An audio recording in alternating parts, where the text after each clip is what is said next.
Hi, listeners. This is From Ideology to Unity, and I'm here with Anne Ghrist from the podcast Dynamic Parallels. Dynamic Parallels provides anecdotes and antidotes to chaos and fear in our season of COVID. As she puts it, the pursuit of happiness by a wannabe science geek. Anne is an avid equestrian who absolutely loves horses. Hi, Anne. How are you doing? Hello, Nick. Nice to meet you. Yeah, nice to meet you too. So, so what's your background then, and how did you get to the point of starting this podcast? Okay. Well, my background, I'm in my 50s, so I've had kind of a rich and textured life, and I'm still recovering from myself, reinventing myself Yeah, often. I know the So feeling. you do. Yeah, you seem like quite an inventor. So I've taken a lot of different tracks, but I think one thing that kind of threads everything together is that I think I'm an artist at heart.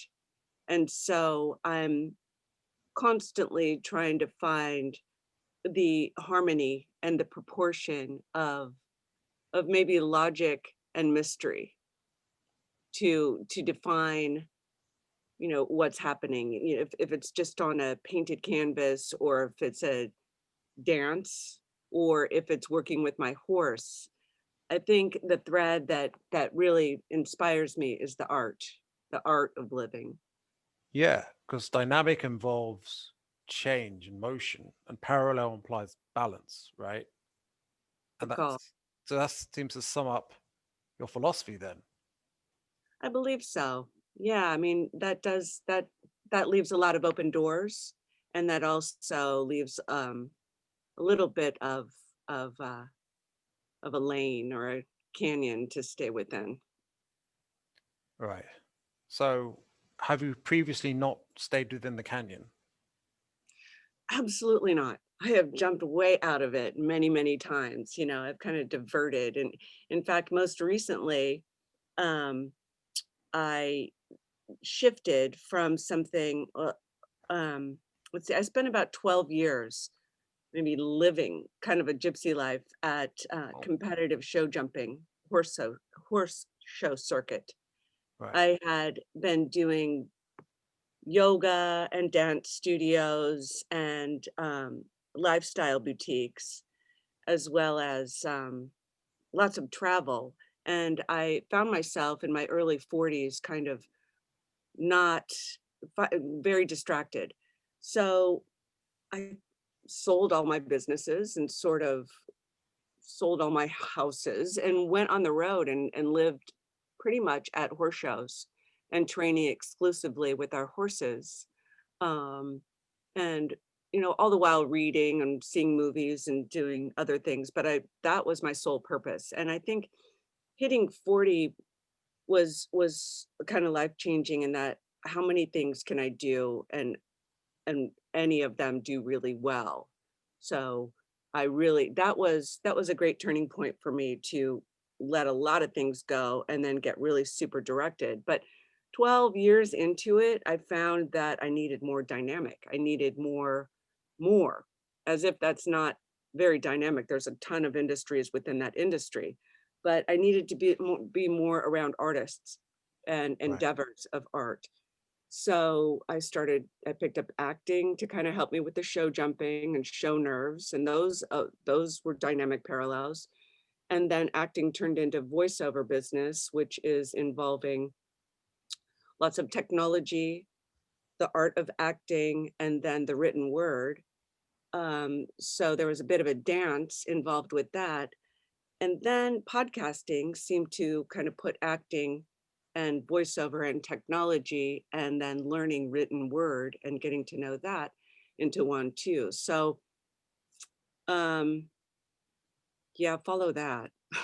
So, everything so far has been experienced that now you can put into one thing, and that's podcasting. I believe that it is a great little think tank of combining so many different interests, and the spoken word, and there's a lot of mystery involved, but there's also yeah, I think it's a great place to mix. It's a great mix. It's a great little cauldron of all kinds of mysteries and that avenue, the way to put it out there too, because it doesn't do any good if it's just in a box, right? Yeah. So are you a witch then? Am I rich? A witch? A witch? You said cauldron. Yes, absolutely. I have been called that before, and I took great offense of it at one time, and now I think it's kind of silly. But I would, I would like to be. I'd like to be able to cast spells, and I think I do a little bit. I'd like to, but no, I don't think I am a witch. Well, this is not necessarily a bad thing. So, where do we go first? So, you said that you told me that you've got quite a good sense of vibes and manifestation. What can you tell us about that? Let's see. I think the greatest things that I come across, the most mysterious, the most well, the things that hold the most interest to me are things that come to me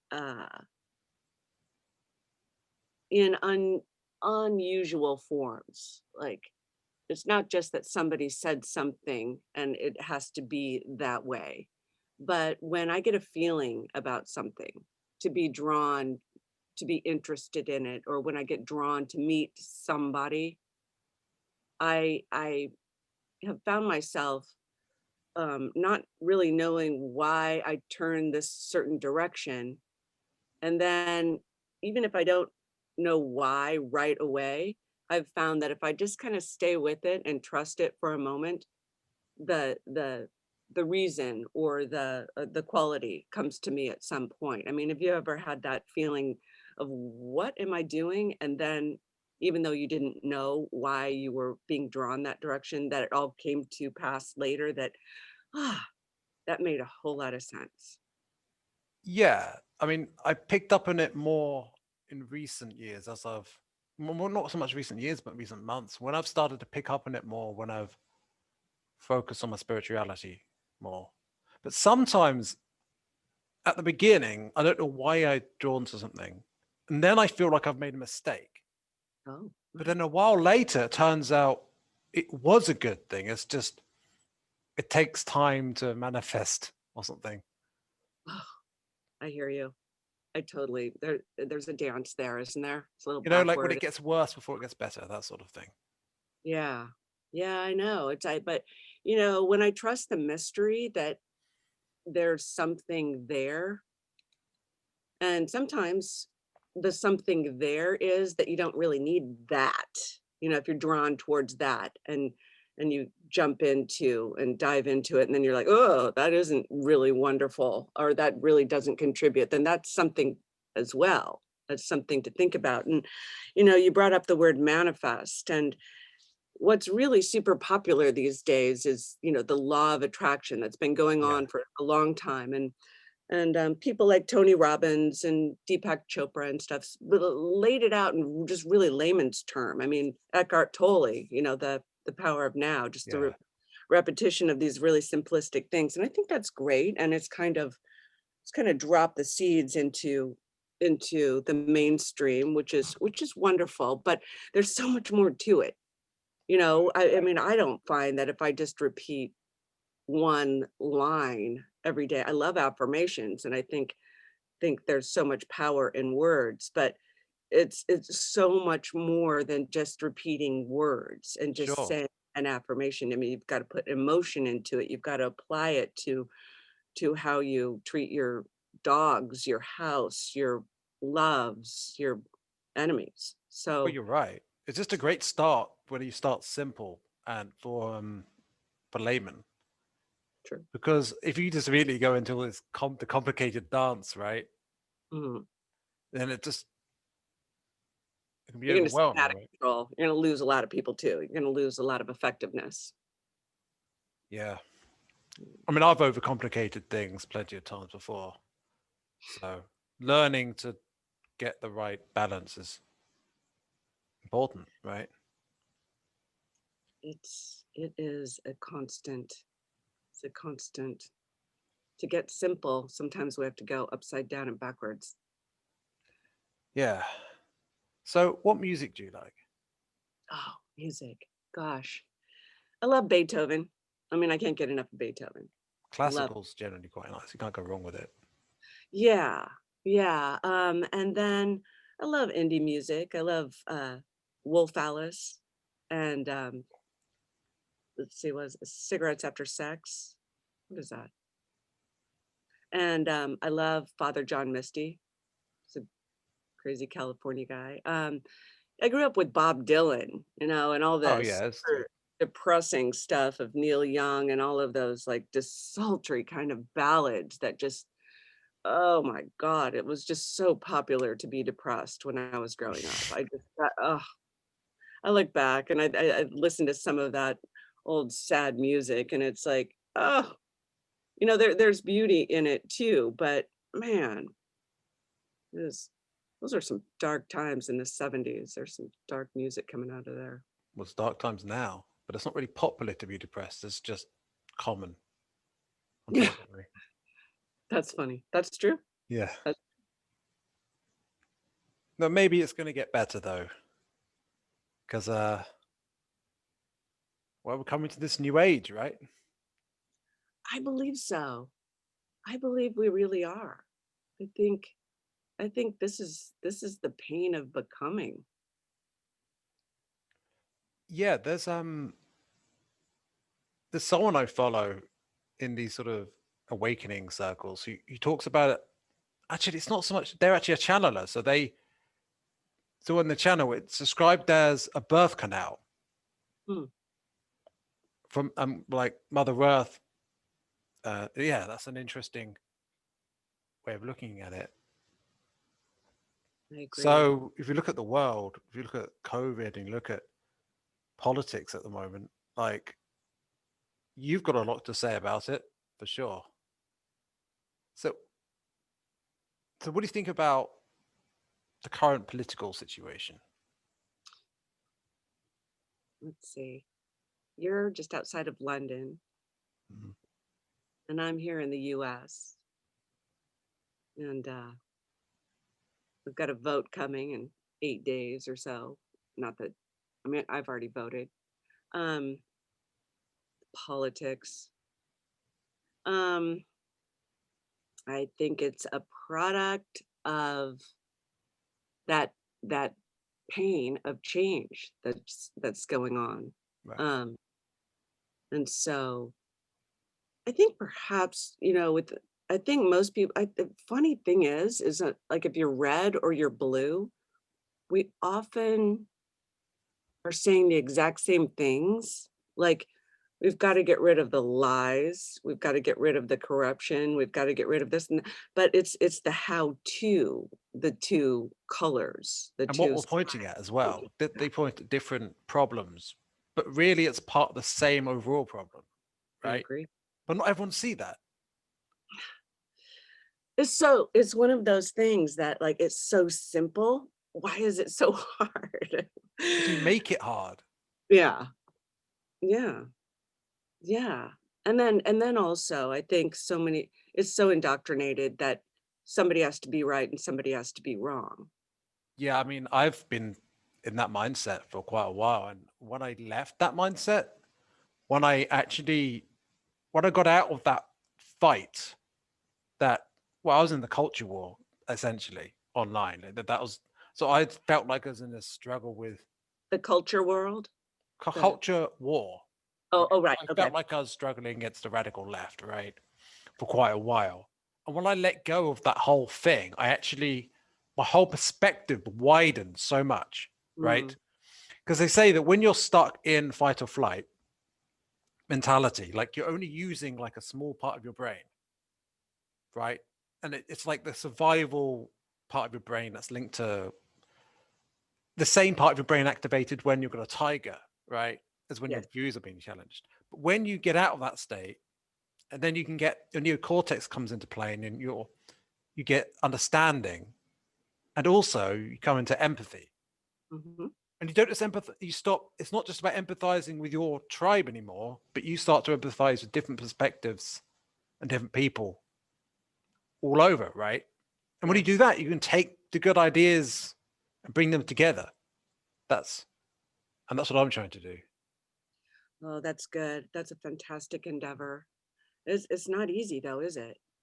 You know, I mean, sometimes, Uh, I mean, the simplest things seem to be really, really difficult. I was just reading, I was just hearing from, I was doing a little research on what this, the truth of is in the dawning of the age of Aquarius. yeah, Um, and so if it's true that our world gets shifted every like 1,250 years or so, or every 2,000 years, give or take a certain correction of the median. different levels of shifting, but yeah, Yeah, yeah, we are the dawn of Aquarius, or whatever you want to call it in New Age terms, or just the shifting of of the new of the new a new way of thinking, is that we are more inclined to be, we've mastered what it is to rise into the traditional power of the business, like the big guy at the right. top and everybody looking up to the one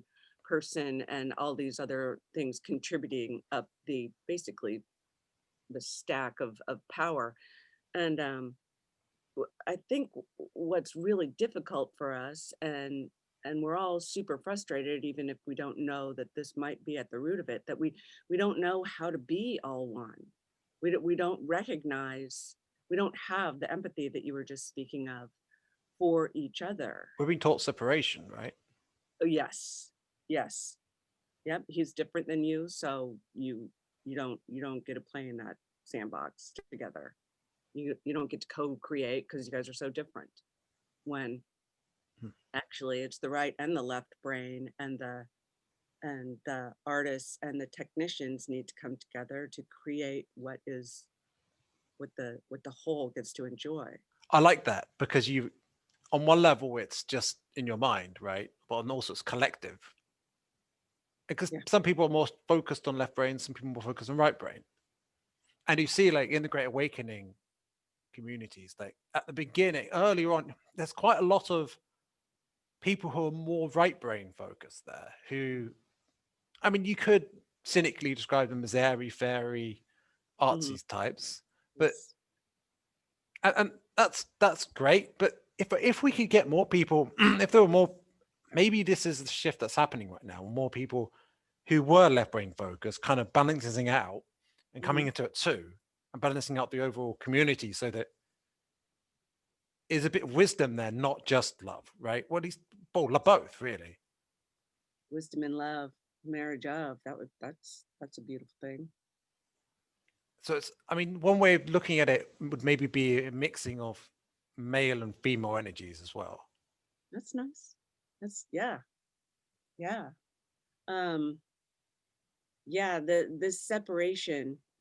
I think there's a good combination of the male and the female, and people that I respect, and things that I respect. Like you look at an oak tree that's got both male and female entities to it, or you look at a person and like I like a really strong individual, but that also has a sensitive side. So Mm, so the full, if someone's completely dominant one side, it's just hard to get a full relationship out of them, right? right. Yeah. Mm. I don't think So there's entirely a left and a right brain person too. It was really popular. I think that book came out in the 70s. And so that when that first came on the scene, we as artists thought that was just really, really great. And that I think is still floating around now. And I think we talk about the left and the right brain a whole lot, but I like a marriage of the two of them. I mean, I'm more of an artist. I identify more with being an artist, but I'm a I wish I had been nurtured, or I wish I had the foresight to be nurturing the science side when I was younger, because I didn't grasp math. So here in my 50s, I'm trying to understand math and what pi is and the Fibonacci sequence and to define the universe as well as the sunflower. So Yeah. the left and the right brain, I don't think they're exclusive to each other.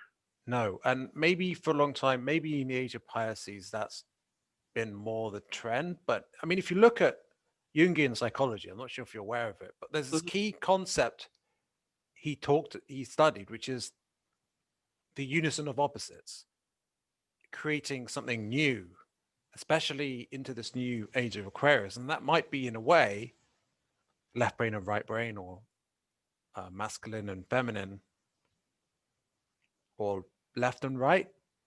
mhm, And there we can be so much more if we're one, mhm. right?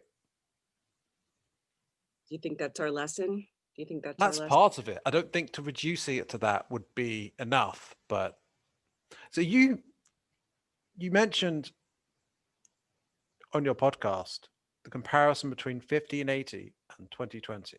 Mm. Could you elaborate on that?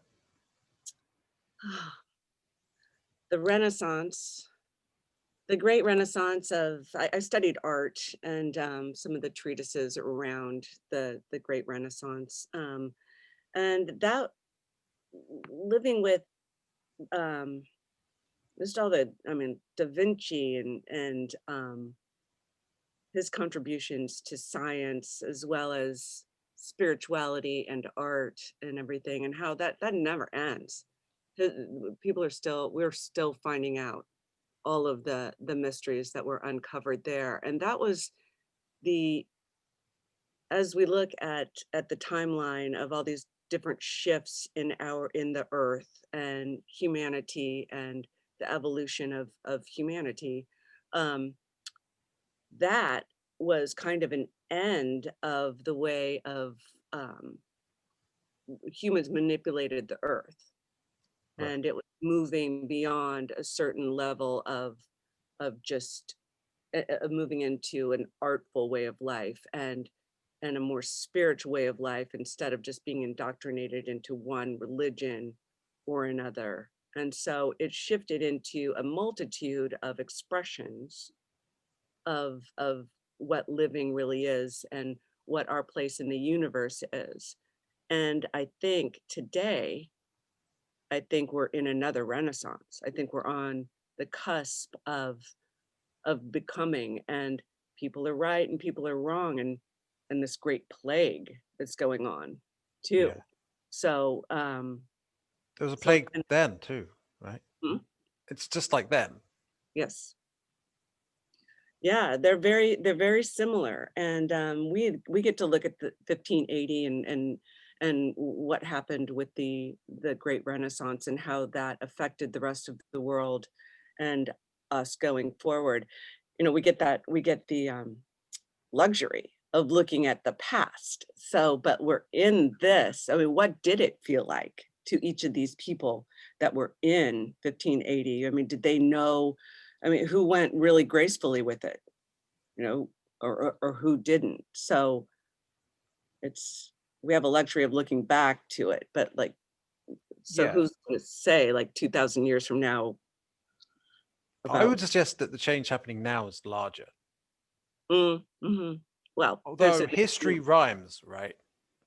oh, history rhymes. Yeah, I Like, wouldn't say it just repeats itself exactly, true. but Oh, it's not that simple. Absolutely.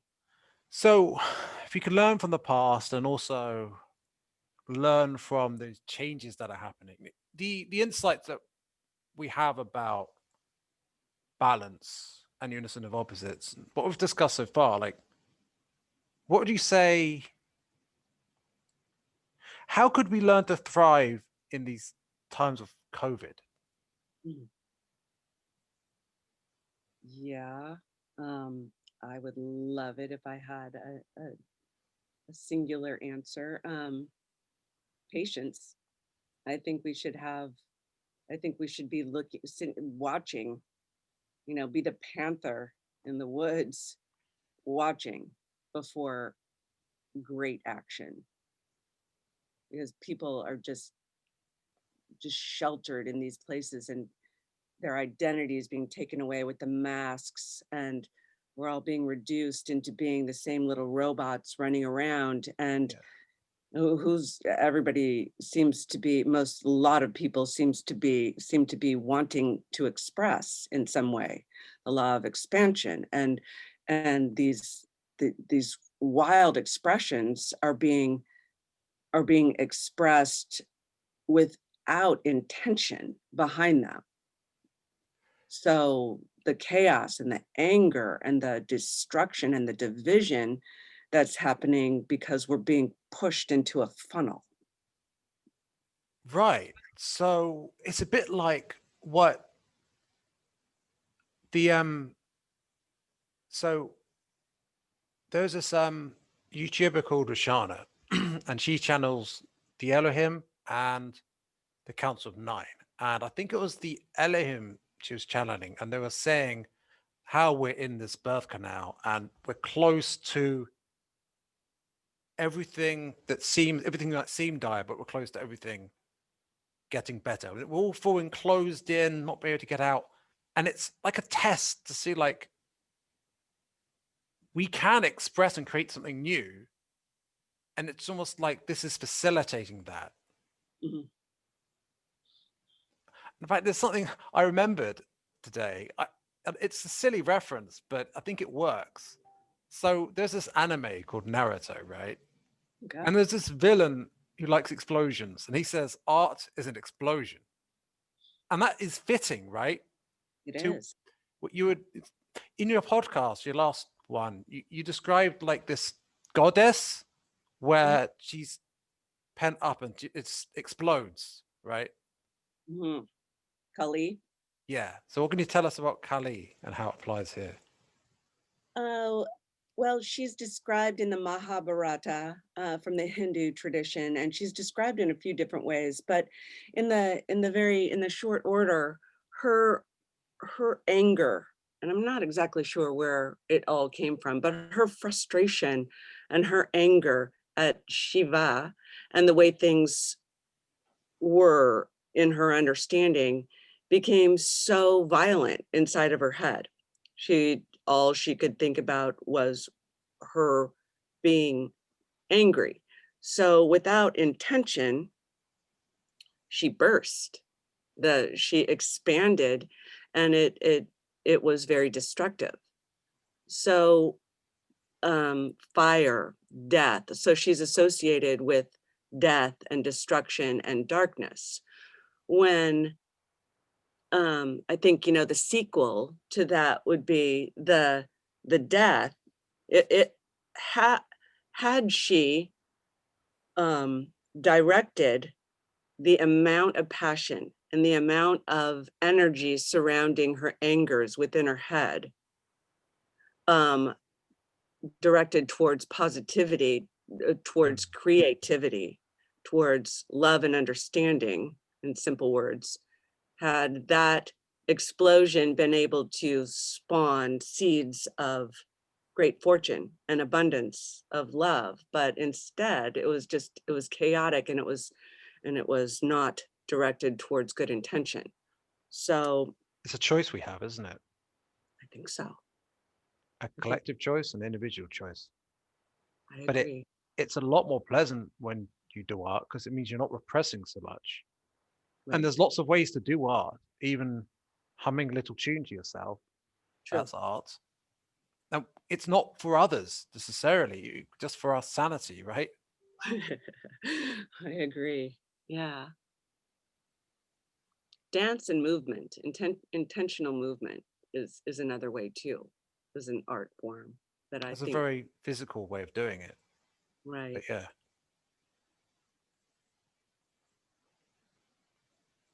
So, have you been picking up on the human resonance recently?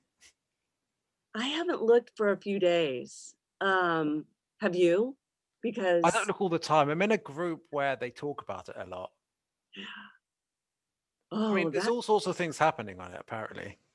Because apparently, like, we're we synchronize with Earth's human levels, resonant levels.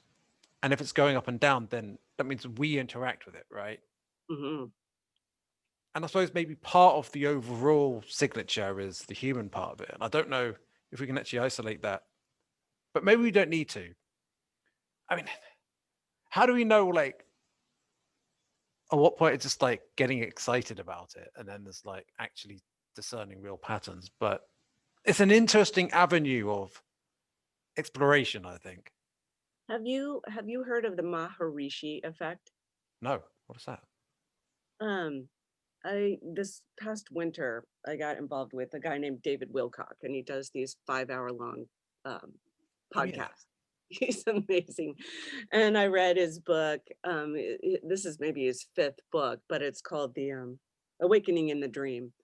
But he introduced me to the idea of the Maharishi effect, and people have been conducting these groups of I think it's I think to get these groups of meditators where then we meet online and Oh, we meet at the same time. And even before Zoom, way back in the day in like 70s or whatever, um, people would be instructed to do a group meditation all around the world, just whatever time zone they were in.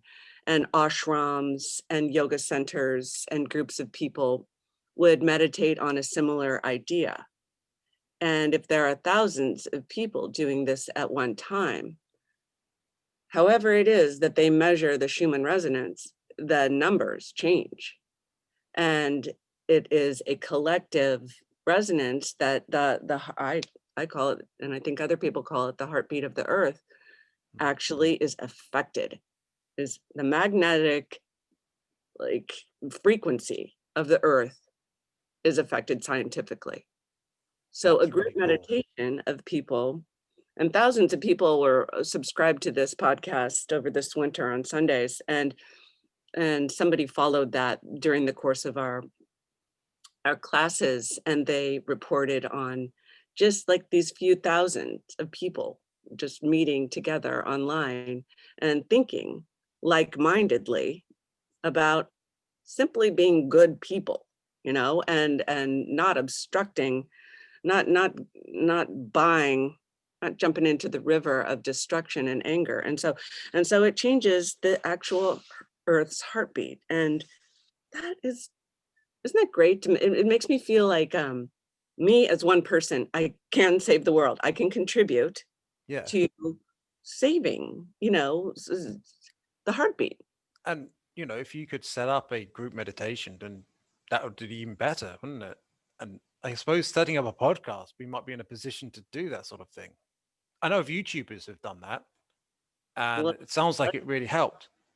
let's jump on, thanks. Yeah. Let's, the more the merrier. I mean, how nice is that too?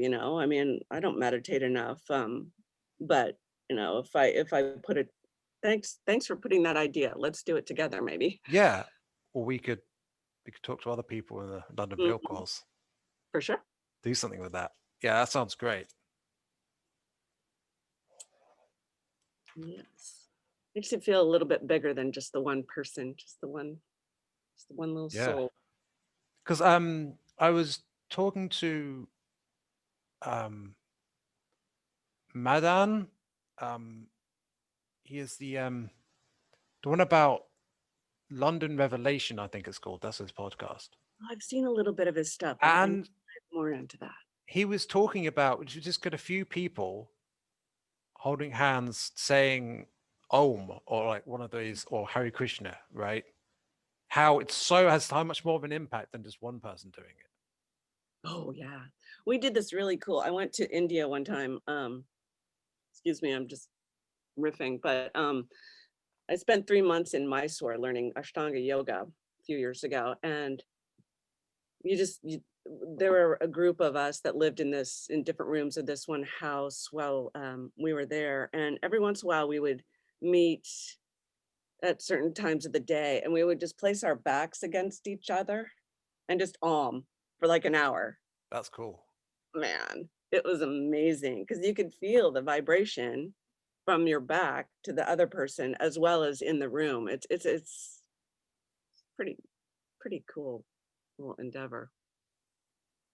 Yeah, there's so many things that are so easy to do. Like another person I was talking to, we were just talking about this simple things you can do every day, even if it's 30 seconds of mindfulness. Like, no, not mindfulness, like gratitude Mm, after when you wake up, right? That itself makes a huge difference and it's so easy. right. And the more you do, it's like an exponential benefit, right? Do you ever But find the more you do, the more you can do?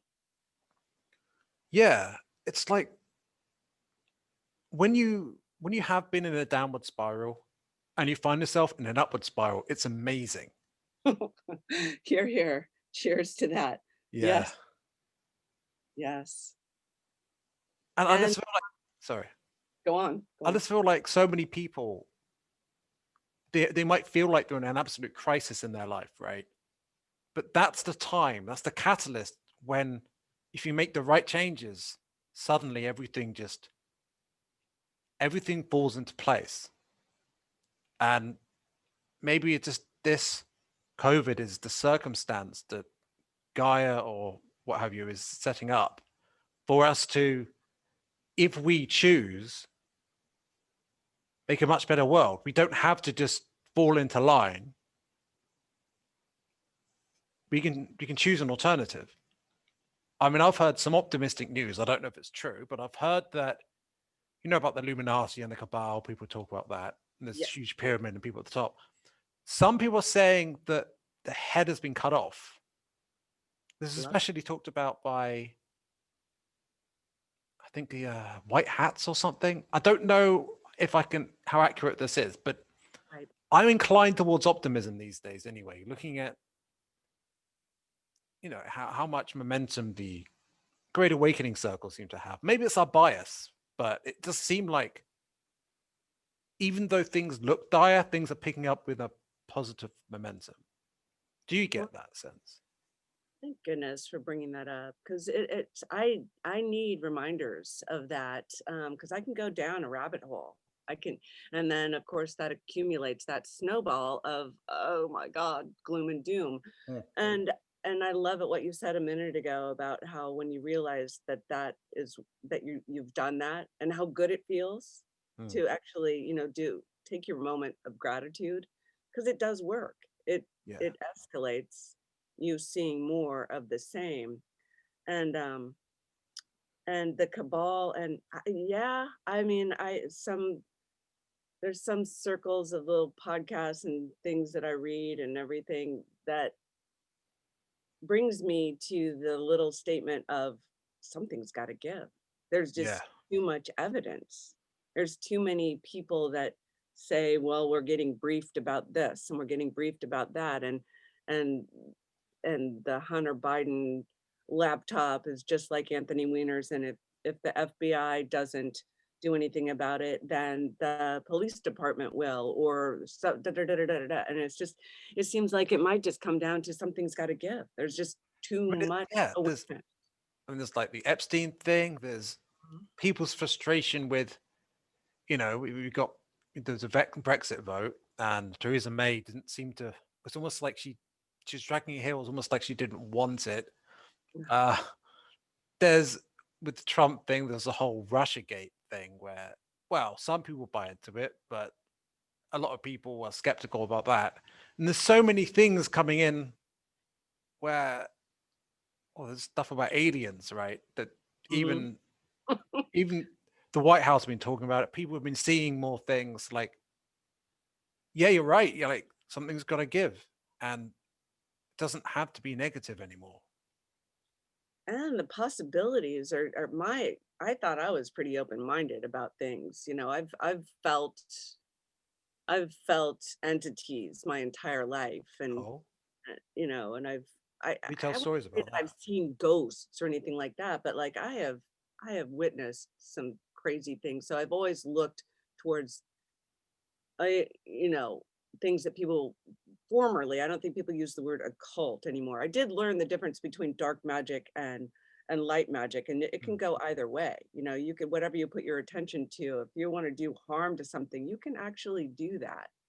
but the laws of karma come back, and that's not going to be worth it, even if it was good for the moment. But there are, oh shoot, I kind of got off base here. I'm sorry, I'm not staying on track that well, but It's all right. There's a little bit of chaos is good. yeah, let's see, something you said about something's got to give. There was something cultivating. I was doing too much disclaimering. Sorry, I clamored. Well, that's all right. We'll get back there probably. You mentioned things you've seen, like odd things you've seen in your life. Any particularly interesting ones you want to share? Oh, funny, something just came to mind. There was this story. Well, Stephen King wrote it, I think. The Shining. Oh, well, I saw the film. Yeah, used to spend our summers in Estes Park, Colorado, where it wasn't filmed. The Overlook Hotel was not filmed in Estes Park, but it was about the Stanley Hotel in Estes Park. Right. So my dad was a good pal, and he would take us on these adventures, to go look for ghosts at the Stanley Hotel, and that was pretty fun. But then after graduating high school, before going to college, I went out and worked in Estes Park for a couple of years. And I worked at the hotel across from the Stanley. And man, the Crags Lodge, that place was haunted. I mean, toilets would flush. And I was a chambermaid, and I did all kinds of like other tasks and stuff like that. And the stuff that would change in those rooms from the last time that I went in that room, like indentations on the pillow and objects kind of moved. I was certain. And so that was just like a source of kind of fun. And then there was this photograph in college when I was at school at the University of Iowa. There's this photograph of a pair of jeans that followed me around from apartment to apartment. I didn't put it Wow. in bags and packed. I would find it like behind an altar or behind a fireplace or on a bookshelf or something like that. And that followed me around. So that was kind of fun to investigate in my 20s. I assume you never tried it on. Huh? Oh, right. No, there's a photograph of them, you can. But then I see Oh, the like, photograph of the jeans followed you around. I thought you were saying like you took a photo of it, but okay. no, there was just like this little cutout pair of jeans that just followed me around to like all these different apartments, different places that it would emerge through over That's years. funny. That is really funny. So those are fun, but I don't know. I feel like I get visited. I feel like somebody like speaks to me sometimes. I mean, I feel like when I set my mind to it in a sort of, so I've gotten into mystical stuff, right? Mm. Recently. So I can picture talking mentally, and it's like I get an answer, but it's not like hearing a voice in my head. Well, it's not like hearing a voice.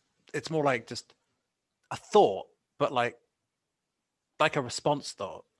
And you can't prove it. And it's not one of those things that you're supposed to be able to prove.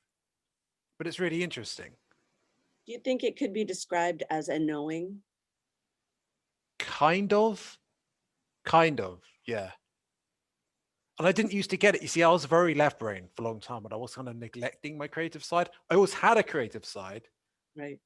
When I was a child, especially, but I focused on being rational and logical a bit too much for a while. That's right. It's good. It's But good I mean, training. there's benefits from that because I probably exercised my left brain well, I suppose. It's great to be, oh God, an engineer's mind is a wildly creative mind, and it's great training for a certain part of your life. I mean, you have no idea what that's going to blossom into. So what have It's your you, sorry, curiosity. what have you, what have you studied that is interesting that you want to share? Because you mentioned you've studied a lot of things. Kind of overeducated and underused, which is another reason for the podcast to like meld all these things. Well, I didn't go to school when I was a kid. I was sick. I had pneumonia. I lived with a certain allergy that I lived in an oxygen tent, and I lived in hospitals a lot of grade school and into junior high school. So it I didn't learn how to learn. There What was did you do when you were there? Was there a benefit, if anything, for doing just lying there with the tank so much? I think I think it forced me to look inward and to find my little friends, or find my dreams and find my curiosity. And then my parents would bring me books and read to me and stuff like that. So I think it spawned a certain creativity out of a survival need. Otherwise, Right. you pile away and just feel about how many things you're missing. My brothers and sisters out playing outside, and stories about kids at school learning all this stuff. And I'd pop into school every once in a while and like get into a chapter and really like it. And then boom, I was gone again. Or just when I Wow. started understanding algebra or geometry, just boom, like I didn't get to see that next chapter, to see it through, to build upon that. And so that created a pattern of stuff. And even when I got to high school and I was done with being sick all the time, it didn't make sense to go to school. So back in the 70s or 80s or whenever it was that I was in school, it was just like, just really wasn't really, I got by. I somehow Right. got by. My dad had a good name in the community, and I talked my way into this or that. So that it was when I was 28 and I was listening to a lecture. I was like in my 100th year of undergraduate, and there was a graduate teacher that I was taking some graduate intellectual roots of Italian Renaissance classes, and that light bulb went off in my head about the methods of learning and the flow chart of things building upon one another, that what I missed how to learn in all of formative years or anything came together in that one lecture. And I was able to actually start critically thinking. So you manifested it. I guess so. I guess so. And I could be describing a person who is just completely, I don't know what the politically correct word would be here. Like I just missed out. I just missed out on so much. And I could just be a drug addict, on the street and not been able to do anything, but at least that moment hit me. And I was privileged enough to be carried through all these other things. But that moment just spawned me how to actually. So I'm still on that path, all these years later, a couple decades later, just trying to put the threads together about what this universe is and what the hell I'm doing here. Well, that's life, isn't it? Putting Yeah, threads together. I guess so. So But life is knitting. there you go. I would say Are we all old ladies then? Is that? maybe we're old ladies. Nick, you're a cute little old lady. Ah. so so recently you've been really getting into various texts and you know so what are your favorite books that you've read recently? Hmm, let's see. There's a really cute little book that was recently found by oh God, it's right here. Kafka. It was a story of Kafka. Oh, That I've heard. it's Kafka and the Traveling Doll. It's the sweetest story that his girlfriend, after his passing, put together. Kafka's a very sensitive guy. The guy that wrote about the metamorphosis of the bug on the wall. And Right. oh, it's amazing. He's so sensitive. And then I loved Awakening in the Dream, and it's a book about that thick, and it has just mysteries of learned a That's David lot. Wilcock as well, right? That's David Wilcock.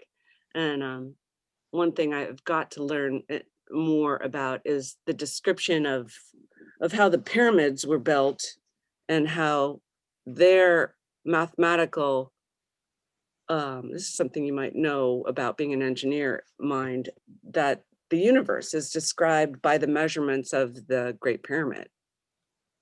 51 degrees, I think. Okay, I only discovered that the other day, to be honest. 51 degrees. Okay, yeah, Well, but it's the there's a similarity between how they're built and how Stonehenge is built, oh, definitely. because there's this it's like if you get a circle and then you get a line down the middle, and you get then they go to triangle up to triangle, right? Hmm. Then on one side, the distance. It's something Yeah, about it forms a certain number in numerology, right? And the angle of that triangle is 51 degrees. And okay. that's the same angle as the pyramids. It's lovely, isn't it?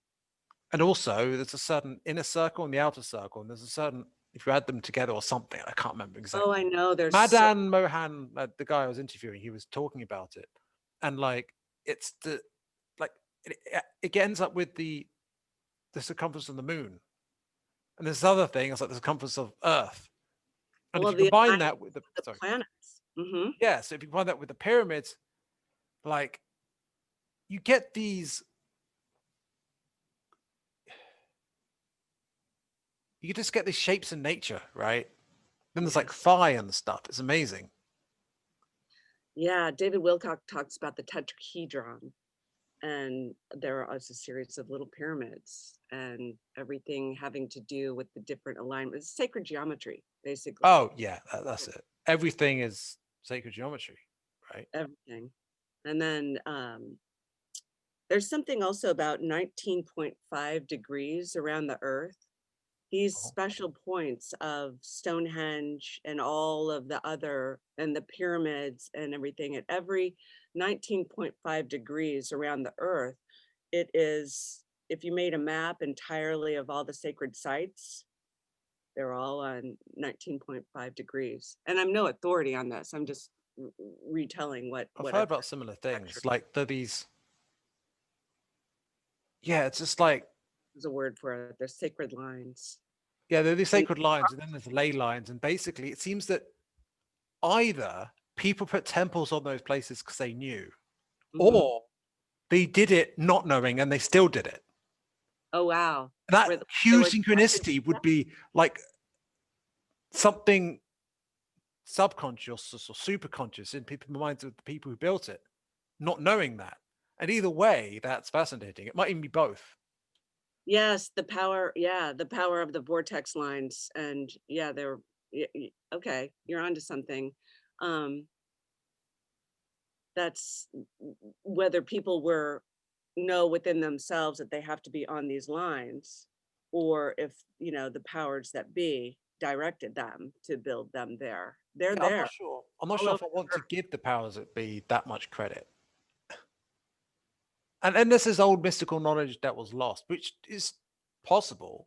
The mystical knowledge has been lost. The mystery schools. Oh yeah, the hermeneutics. Hmm. Though it never really went away.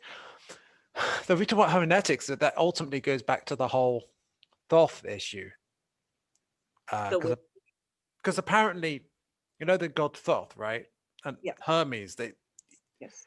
supposedly, when the Greeks went to Egypt, there was this Greek kingdom in Egypt, right, the Ptolemaic dynasty, and so they sort of unified Greek and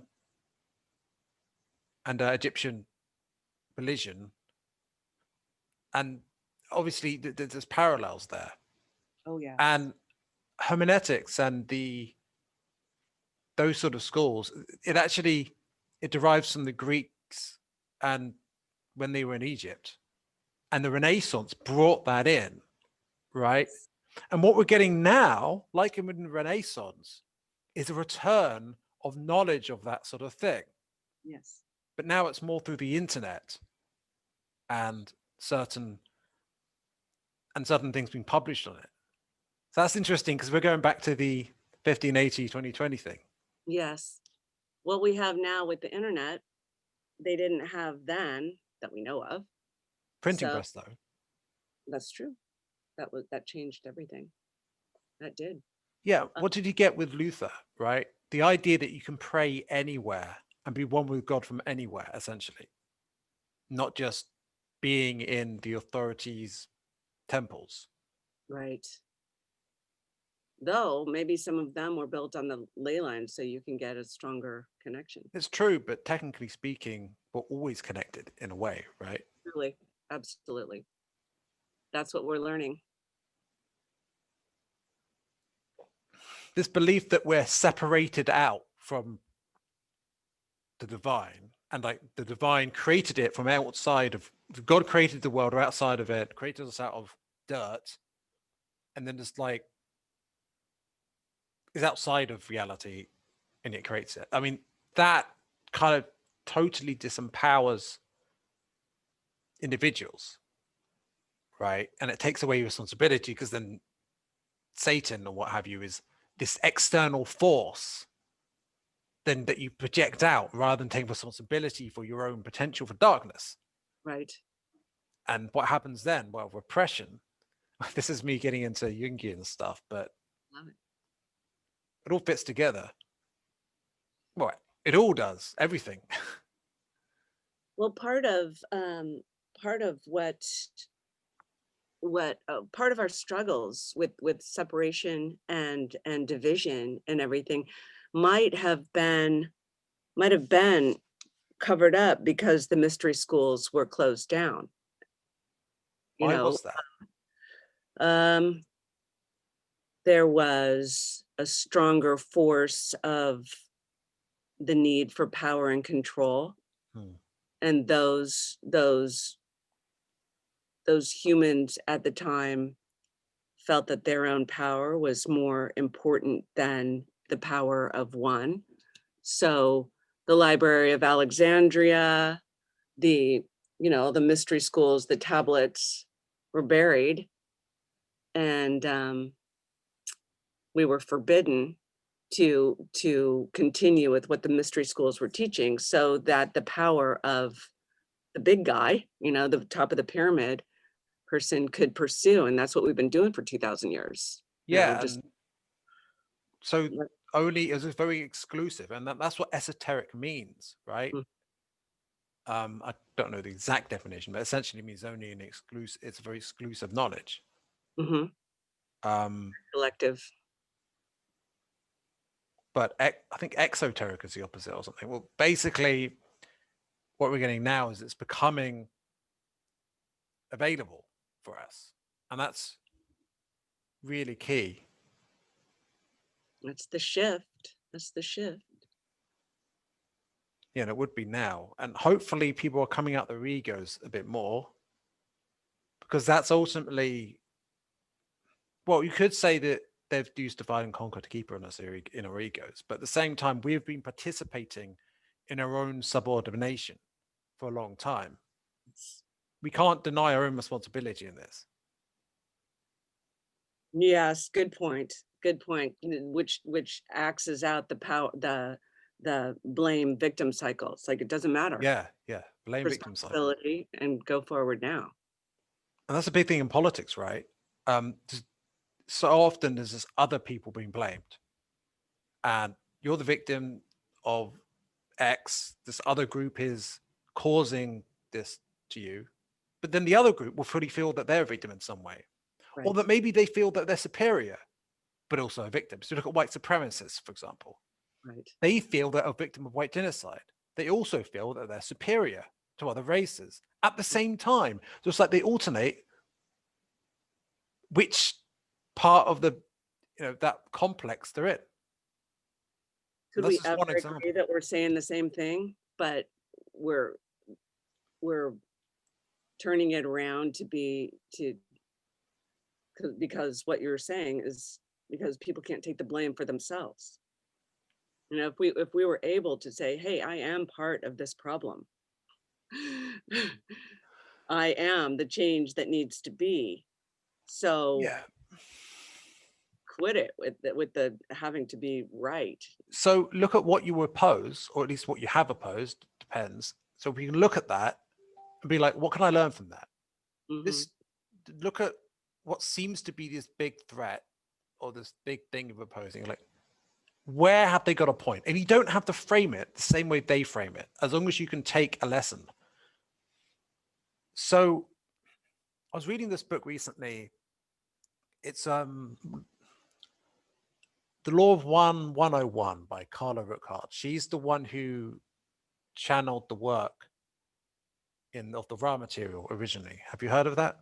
That's the inspiration behind David Wilcock, or one of Oh, them. all right. Because Yeah, definitely. Well, anyway, love she was one of them. describing, I think she was talking about the chakras and the role of sexuality in it, actually. Mhm. But she was talking about how women have often been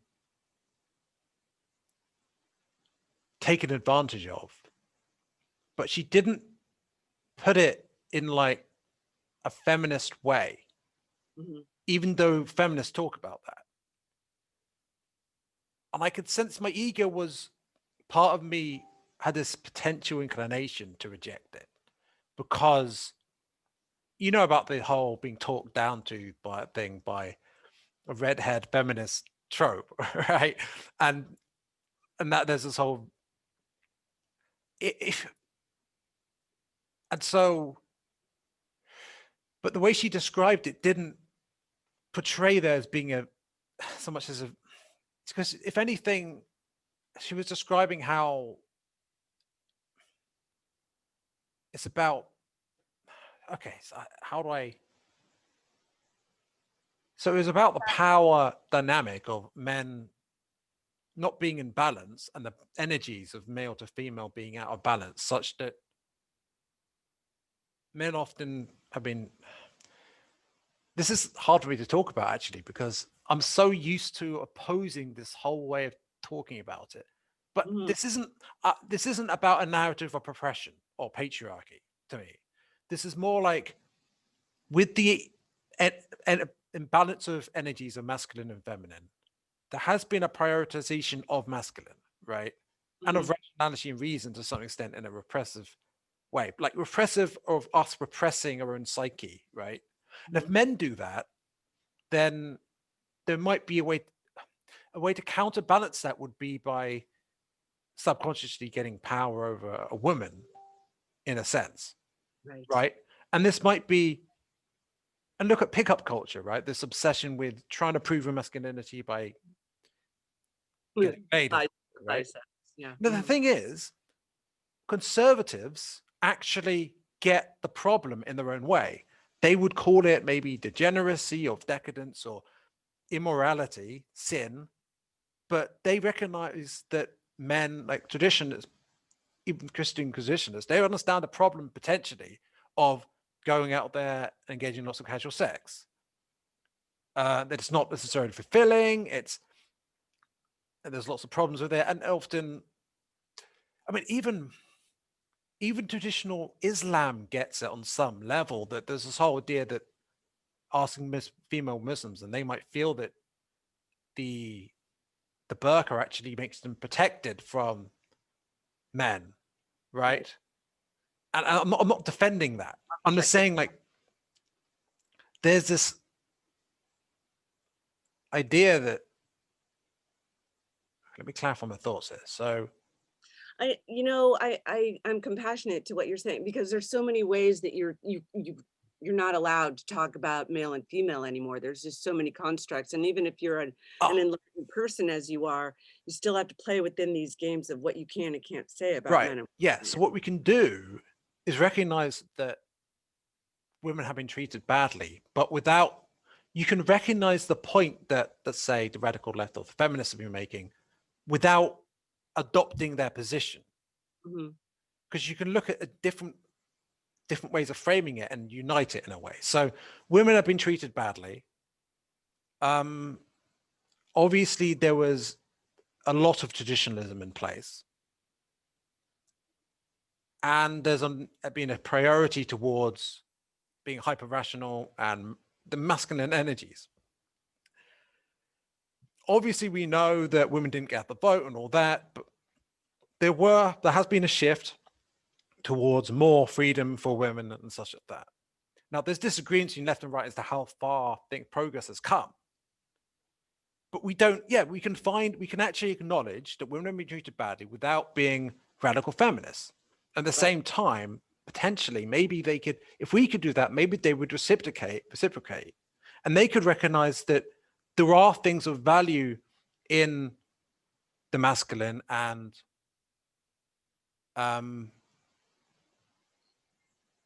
that we don't need to throw away just because there's a shift for women having freedoms. A balance is understanding what the opposite has to offer, yes, and unifying the opposites. I know I went round in circles to get here, but I'm kind of extracting it out from my mind. And yeah. There's a lot to think about with that, and I think you're sensitive to it. I think it's being redefined. So right, it's hard to talk about. I mean, it meaning gender, and there's a whole bunch of things you can't say, like about how you feel about gender, but there is a masculine and a feminine. But it doesn't have to be a battle anymore. Right. We can choose to it be in balance in a healthy way for everyone without one side being threatened, and on the side being in a superior position. Like, even on one hand, you'll get feminists saying that they understand, this is radical feminists who aren't necessarily being, I'm not going to generalize, because one hand, you might get a tendency where they might talk about, well, men are oppressed by the patriarchy too, but then they'll gloat about male tears. Some of them do this anyway, right? So it's like, whereas if they were more approachable, and if they were actually more, if they had an approach that was more, if they tried, and those who try approach which is more considerate might, once you make it, okay, when you get out of the fight or flight dynamic, the oppressive victim dynamic, then we can have real engagement and conversation with understanding and empathy, because they're not in this threatened mentality where it's like we're fighting a tiger. Yes. Well, that's what religion does to us, right? We divide everybody, us and them, black and white, male and female, and all of a sudden we've got this division that we have to overcome to actually be on the same playing field to speak. But we don't need to eliminate male and female, or necessarily. We don't need to eliminate these differences. We just need to have a dance between them, right? You know about dancing, you know about there's the lead and the follower, and they can switch, right? But it doesn't mean, but the whole dance as a whole, they're working together, right? Could you elaborate on this? Because you know more about dancing. Oh, I'm not so much of a ballroom dancer. I mean, like talking about the leader and the follower, ballroom dancing, I always take over.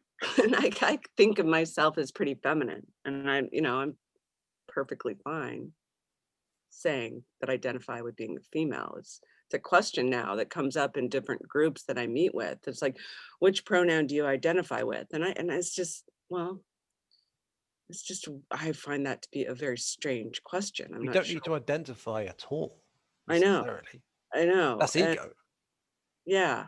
So I think even calling attention to the fact that you'll have to put your pronoun out in front of your name when meeting a new group of people is just, I find it really offensive, because it creates more division, when maybe I should give them a break, that maybe somebody's trying to create less division by saying this, by having to say your pronoun. But I find that it just sets up more of a wall of who's different from one another, instead of calling attention to where we meet. Maybe we could just let go of pronouns and not make people do it, or not tell people to do it, but individually we don't need to worry about it so much, because maybe it's just an overly formal way of doing things that, because that way achieves both objectives, right? Because on one hand, people who might feel threatened by this talk about pronouns won't feel so uncomfortable. On the other hand, those who want there to be an understanding of everyone having their unique sort of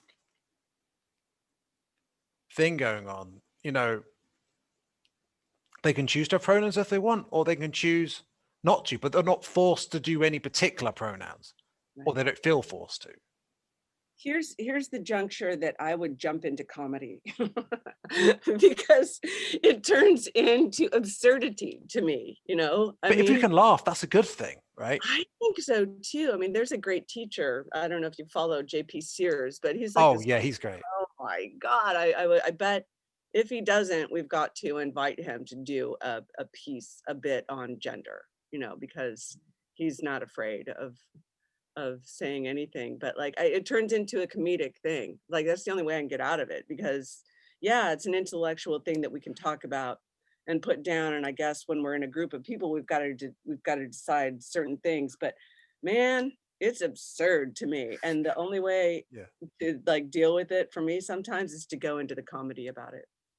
Yeah, he breaks down the whole, victim oppressor thing, because he's done one video where he's like things that like a manual for a men having a manual for women, like things they could say automatically, and then women have one but they can say automatically for men in a different video, right? And you get some people in the comments who are like getting offended because they don't get it. They think one side or the other is like being joked about, but really I was like no, like he's kind of joking about the whole, making such seriousness about it. But yeah, I know. And so here's my thing to you, Nick. You need to do a podcast on that and find the absurdities and lay them out. I charge you. or I could do it on this. I'll see. Absurdities about gender. And then I'm Or are you talking about general polarities? Absurdity, you can use your own, but I think you've got something to dive into. Just gender or absurdities in life? Well, that goes on and on and on. That's for that hopefully that never stops. But like you brought something up about gender, and I think you've got a little journey. Yeah, it's hard to talk about when there's so much division about these subjects, when you're trying to talk about it in an undivided way, because that's, and there's this sensitive culture that's going on. I mean, you're a great deal younger than me. I don't know whether it's millennial or Gen Z or X or blah blah blah, whatever, but it's become this sensitive culture, and a lot of people preface everything that they're going to say to somebody. So I feel like, and it's like, just, feeling's great, but just say it like it is. And say it, because I don't know what you're going to say. Say it and just put it out there, and be nice to people, but don't go out of your way to offend them, but just say things. I mean, there's good intention there, and I appreciate that, but like maybe it's just a habit, though. Maybe it's just a habit. Find the dynamic parallel, right? Find that balance, and we can do it. Just maybe your podcast name is the answer. I suppose it's a good metaphor for it, because we don't need to be fixed in one way of doing it. We can balance it out. We can learn from both sides of dualities and make it a whole, or allow it to be a whole more than make it a whole, right? Because it's about, we have so many filters and so many things that we put in the way, so many constructs mental constructs we come up with. Oh man, is that true? And we could just, if we could simplify it down, there might not be so many differences between us after all, because we create the differences, because we're all one, right? If our precious egos and our personal identities weren't so fragile, it's just like, Nobody makes it fragile but themselves. Just just investigate. We're human, right? I mean, humanism is a good answer to this as long as it's not sterile and secular. If you breathe, if we breathe life into it by allowing spiritualism into humanism, perhaps that's the answer. Because the main problem that people identify with it is that it's so anti-religion. Oh, But there's that. if we, and that's like, for example, the guy I interviewed who follows the Hare Krishna spirituality. Yeah. What they focus on, for example, is all religions are just different aspects of the same one spirituality, right? And I suppose that's what the spiritual version of humanism talks is about. So yeah, and if we could do that with politics or ideology, because really psychologically, there's not much of a difference between religion and ideology anyway. Right. If we could have less of a clear-cut doctrine and more seeing, less fight or flight, and more seeing what we have in common, we'll realize how easy it is to come together, bridge the gaps, because we create the gaps so we can take them away again. Um, maybe it will just suddenly happen, and suddenly people will get it. Like, things just click when you're learning, right? Mhm. I think that's the golden question. How do we get people to have the click? How do I on the fly have the click? Because I'll be judgmental. I'm the first one to admit it. Yeah. I, I will see separation. I will see where I divide myself from certain things. And with more practice, I realize how harmful that is to me. But man, it's taken a long time. It takes a long time. I mean, so I think I'm charging myself here. Just like, how can I help? One of my manifesto. How can we help people see that division isn't the way, and that we need to cause more attention to the actual ease it is to find more commonalities than there are differences. Yeah, definitely. We just need to untangle the mess we've made for ourselves. Yeah. So we should be in a position where we can wrap up soon. I mean, my laptop doesn't have that much battery. Okay. It's terrific speaking with you. Yeah. So so yeah, I've really enjoyed it. And I guess it comes down to unison of opposites and simplifying things down, getting out of that fight or flight. All these polarities, those are what the Age of Aquarius is about, moving past that. So, Agreed. I mean, according to the one, um, the third density, which we have been on, is about the choice of which polarity, whether you serve others or serve yourself, essentially, right? But there's all sorts of other polarities. It's the level of polarity, essentially, or duality, right? But what we're going into is the density of love, which is the fourth density. And what that's about is it there's no longer, we don't need to be divided into so much to all these different opposites. I mean, even postmodernists have that recognition. I mean, some people, harp about how terrible they are. postmodernists. Some people are really into it, but like, it's interesting. They've got this recognition of they talk about false opposites. So that's not the phrasing exactly, but deconstruct. No, they talk about false opposites anyway. That's not the exact right wording.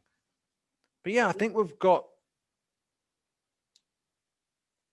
an answer, or at least a new question. Yep. Yeah. Is there anything you would like to add? We need more people like you. I like how I love how you're approaching the deconstruction of the dualities. Right. I like the premise. Well, It's nice thanks. to be in company of you. Yeah, and I think that you've definitely added something to this conversation too, because you've been more on the creative right brain side of things, and you're moving into learning about the left and balancing it out. And I've been more on the left side of things, not politically, but and I'm balancing out with the right Bringing brain. the So it's yeah, neuroplasticity that our yeah, limbic system works with. yeah. So We have that potential, right? And we don't need to have all these limitations anymore. no. So on that note, yeah, thank you for coming along, and I hope you have a nice day. And right back to you. Just all the best to you and your podcast. All right, bye then.